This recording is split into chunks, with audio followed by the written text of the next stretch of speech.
बा।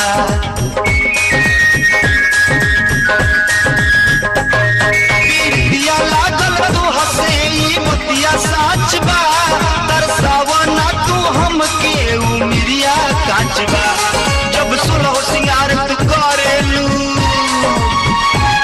जब सुलह सिंगार तू करेलू, मर करी ऐसन जरेलू। उड़ जाई फ्यूज तुहार गोरिया बेचना, नगद चाहे उधार गोरिया बेचना, तोहरे बा बाजार गोरिया बेचना।